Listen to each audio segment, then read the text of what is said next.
지금은 유니스의 트루스토리 시간입니다.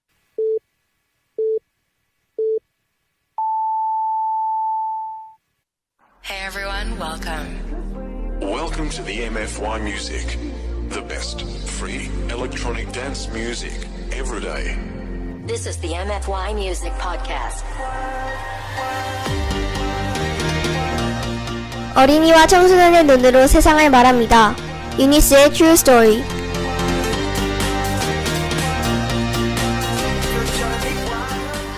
안녕하세요. 저는 이번 시즌4 4번째 진행을 맡은 백민서입니다.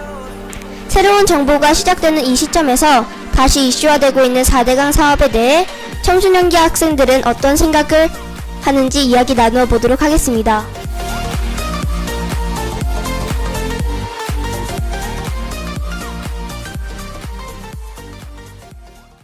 엄마가 똑똑해야 자식이 편합니다. 유니스 어학원 새엄마 운동.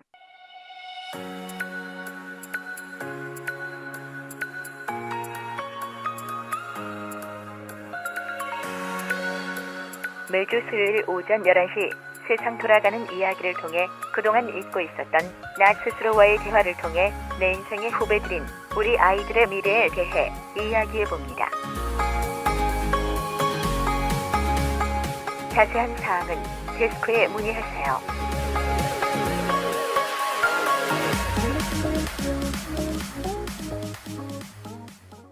시작하기에 앞서 오늘의 패널들을 소개하겠습니다. 송혜나 양 안녕하세요. 안녕하세요, 송혜나입니다. 곽유미 양 안녕하세요. 네, 안녕하세요, 곽유미입니다. 자칭 타칭 문재아 정민규 군 안녕하세요. 소문이 거기까지 갔나요? 네, 안녕하세요. 정민규입니다. 김태혁 군 안녕하세요. 네, 안녕하세요. 양진중학교 2학년 김태우입니다. 노유성 군 안녕하세요. 안녕하세요, 노유성입니다. 그러면 마지막으로 초대 손님 정진호 선생님 안녕하세요. 안녕 못하네요. 지금 인사만 몇 번 NG가 났는지 모르겠지만 예, 반갑습니다. 지난주에 선생님이 좀 일이 있어가지고 여러분들을 못 만났는데 오늘 4대강 사업에 대한 이야기, 여러분들의 생각을 들을 수 있는 좋은 기회인 것 같아서 아주 기대가 큽니다. 그럼 이제 바로 오늘의 주제 4대강 사업에 대해 알아보도록 하겠습니다. 첫 번째 질문입니다. 노유성 군, 이명박 대통령 시절부터 끊임없이 논란이 되어왔던 4대강 사업에 대해 알아보고자 합니다.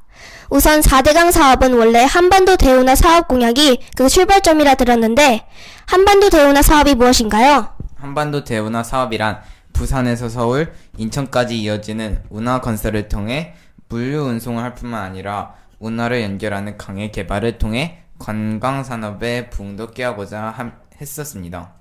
그래요. 그 운하라는 거는 원래 육지하고 바다를 연결하는 어떤 수로를 뜻하는 건데, 우리나라가 강이 좀 많죠. 남한에만 해도 그 한강도 있고 위쪽에, 그리고 충청도 쪽에 금강이 있고, 경상도 쪽에 낙동강, 그리고 전라도 쪽에 영산강이 있는데, 인천에서 부산까지 물길을, 그러니까 한강과 금강과 낙동강을 연결해갖고 하나의 수로를 만들어서 그 수로를 이용해갖고 물류, 그러니까 배에 이제 물건들 많이 실어서 그 나르는 이제 그런 것들도 좀 하고, 유람선 같은 거 띄워서 관광산업들 통해가지고 경제를 좀 부흥하자, 뭐 이런 의도로 처음에 한반도 대운하 사업을 이명박 대통령이 공약으로 내세웠었습니다. 좋은 보충 감사합니다.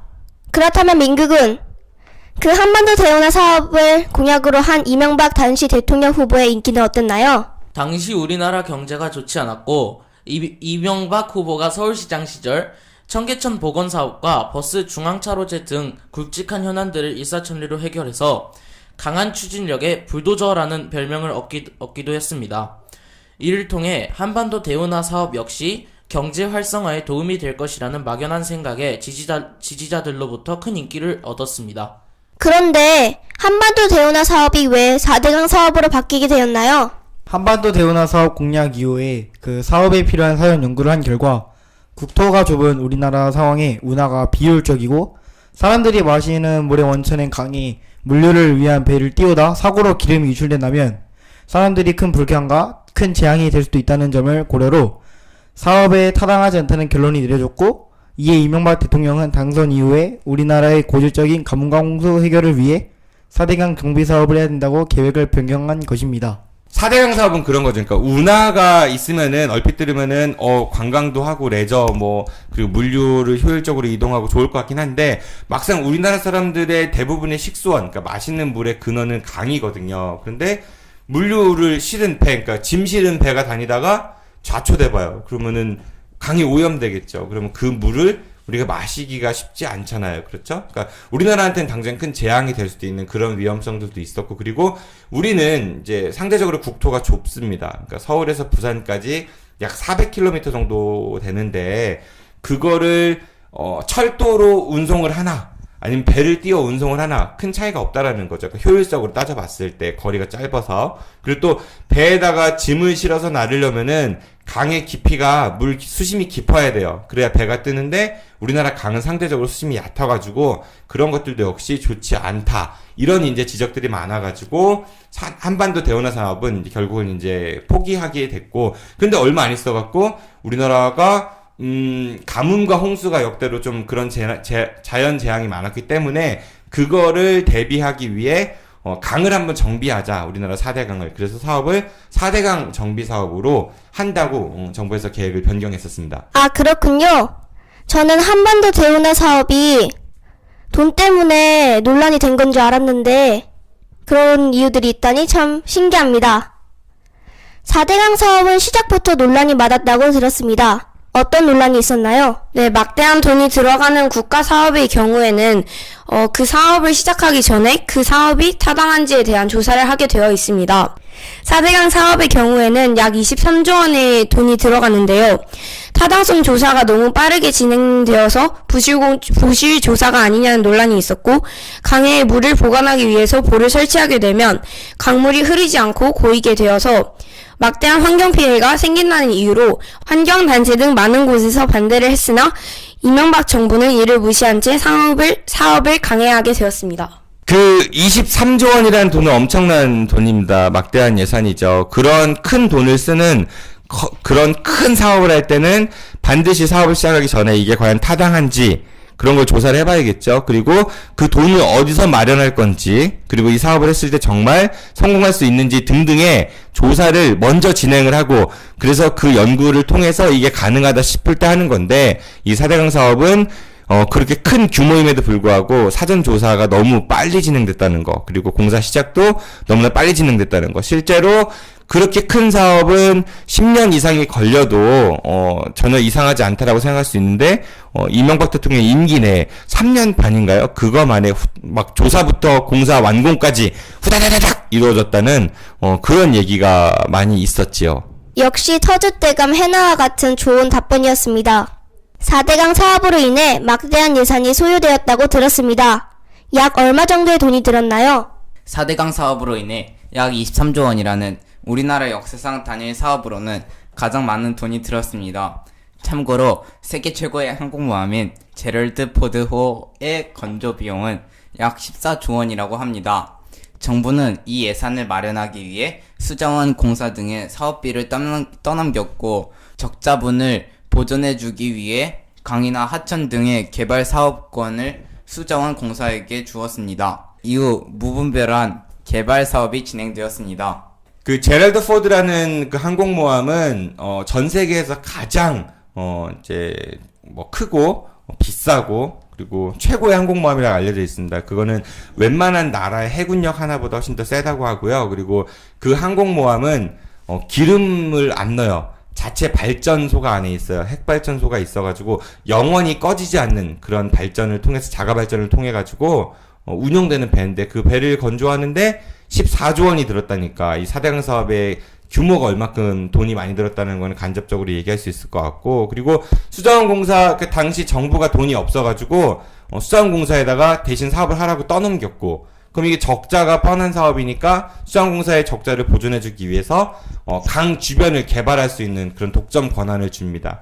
그게 바로 친수구역 특별법이라는, 그러니까 강 옆에 개발할 수 있는 그런 법을 새로 만들어서 수자원공사에게 그 개발권을 줬고, 그 이후 수자원공사는 강 주변에 있는 그런 그 환경보호구역을, 그 토지를 개발해서 아파트를 짓는 그런 사업들을 진행을 하기 시작을 하죠. 무분별한 개발 사업이 진행되면서 전국이 좀 그 공사만 많이 이루어지는 그런 난개발이 좀 많이 진행이 되었죠. 저 같으면 제럴드 포드 같은 멋진 배를 지었을 텐데 왜 4대강 사업을 추진했는지 의문이 드네요. 과연 그 배를 멋있다고 할 수 있을까요? 물론 저 같은 경우는 배나 비행기 좋아해서 멋있다고 볼 수는 있겠지만 그건 일단 전쟁을 위한 배이고 그 위에 사람들을 죽일 수 있는 그런 무기들을 싣고 다니는 배잖아요.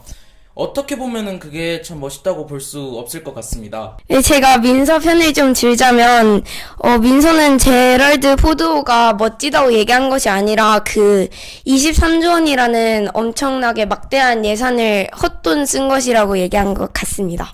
제가 하고 싶었던 말을 해나 양이 해줘서 정말 고맙네요. 4대강 사업이 완료된 뒤 어떤 문제들이 생겼을까요? 당시 이명박 정부에서 4대강 사업이 완료되면 홍수를 예방할 수 있고 평수 강물을 보관했다가 가뭄이 왔을 때 보관한 물을 사용할 수 있다고 했으나 고여있는 강물은 녹조 등이 발생해 심각한 수질 오염을 발생하게 하였습니다. 이로 인해 강의 생태계가 파괴되었고 더 심각한 것은 이 사업을 유지하기 위해 매년 약 1조 원이 넘는 돈이 소요된다는 점입니다. 아, 정말 심각한 문제군요. 그러면 마지막으로 해나 양, 4대강 사업의 근본 해결책은 무엇인가요? 저도 잘 모르지만 선생님과 공부한 결과 환경단체들을 비롯한 많은 전문가들은 4대강 사업 당시 세웠던 16개의 보를 철거해야 한다고 주장합니다. 그래서 강물이 자연적으로 흐르게 해서 원래의 모습으로 복원시켜야 한다고 얘기합니다. 그렇다면 결국 원위치로 가야 한다는 것인데, 그렇다면 그동안 들였던 국민의 수십조 원은 모두 돈 낭비가 되는 것과 같습니다. 최근 문재인 정부는 4대강의 일부인 6개의 보를 열고 상황을 지켜본 뒤에 보를 철거할지 말지를 결정한다고 하였습니다. 해나가 좋은 지적을 했는데 많은 전문가들, 그러니까 그 학자들 그리고 환경단체들 같은 경우는 강물은 결국 흘러야 된다. 흘러야지만이 강이 다시 살아나는 것이다. 지금처럼 인위적으로 가다 놓는 거는 오히려 더 큰 피해를 낳는다라고 주장을 하면서 이 보를 문을 여는 게 중요한 게 아니라 보를 없애야 된다. 그러니까 원래대로 이제 환원시켜야 된다는 이야기를 하고 있어요. 이제 그분들이 주장이 옳을 수도 있지만 문제는 지금 보를 만들어 놓고 지금 몇 년 동안 거의 30조 원 가까운 돈을 썼는데 보를 철거하는데도 돈이 많이 듭니다. 그러면은 그동안 들였던 국민의 수많은 그 혈세, 피 같은 그런 세금들, 돈들은 다 어떡하냐는 거죠. 그리고 그동안 환경 파괴됐던 건 어떡하냐는 거죠. 그러니까 환경단체들은 그렇게 손해를 본다 할지라도 궁극적으로 그게 없어야 더 큰 피해를 막는다라고 이야기를 하고 있는 거고, 그리고 그 4대강 어떤 일부에서는 최소한 돈을 최소화하면서 이걸 유지할 수 있는 방법이 없을까 이렇게 주장하는 분들도 있고 여러 갈래들이 있어요. 근데 중요한 거는 이 4대강 사업은 본래의 취지와 다르게 막대한 돈을 들였고 그걸로 인해서 어떤 이득보다는 손해가 훨씬 더 많았고, 그리고 그 결정 과정에서도 문제점들이 발견되고 있고, 이거를 철저하게 조사해서 그 과정을 그 책임 있는 사람들에겐 책임을 물어야 되지 않느냐, 뭐 그런 이야기들이 요즘 많이 나오고 있죠. 그러니까 지금 보가 16개 중에서 6개만 열렸는데 많은 전문가들은 그럽니다.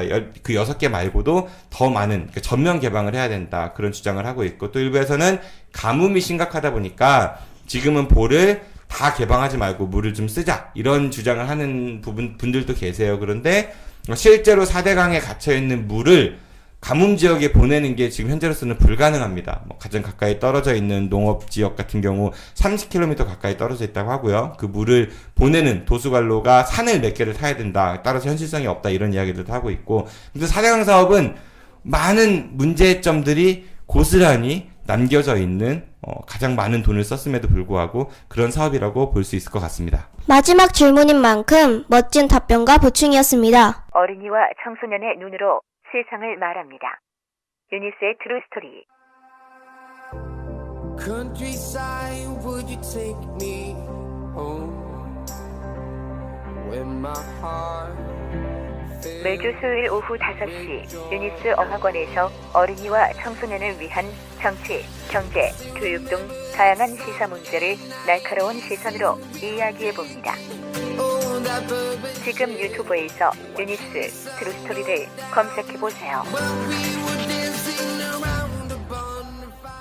오늘 이렇게 해서 4대강 사업에 대해 모두 이야기해보았습니다. 진행자인 저로선 재밌고 신기했는데 다른 분들의 소감을 들어보도록 하겠습니다. 송혜나 양, 오늘 어땠나요? 네, 4대강 사업 이런 거 말로만 듣고 제대로 알지 못했는데 이번 기회로 문제점 이런 것들에 대해서 더 자세히 알게 된 것 같습니다. 4대강 사업에서 그렇게 많은 돈이 들여졌다는 게 매우 신기하고 또 새로웠습니다. 일단 돈이 22조라는 돈이 들어갔는데 그런 이상한 짓을 해놨다는 거에 대해 매우 화가 나고요. 다시는 우리나라에 그런 일이 있어서는 안 된다고 생각합니다. 4대강 사업이 얼마나 심각한지에 대해서 자세히 알았고, 이번에 제일 궁금한 거는 4대강 사업이 현재 문재인 대통령이 이걸 어떻게 해결할까 하고, 정진호 선생님이 이 영상을 편집하는데 얼마나 시간이 걸릴지 더 궁금합니다. 즐거웠습니다.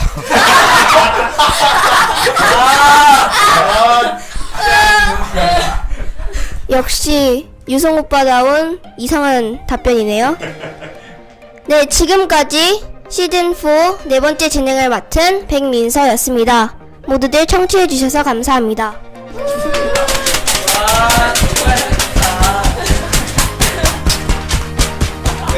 끝난 드라마 찍어보겠습니다.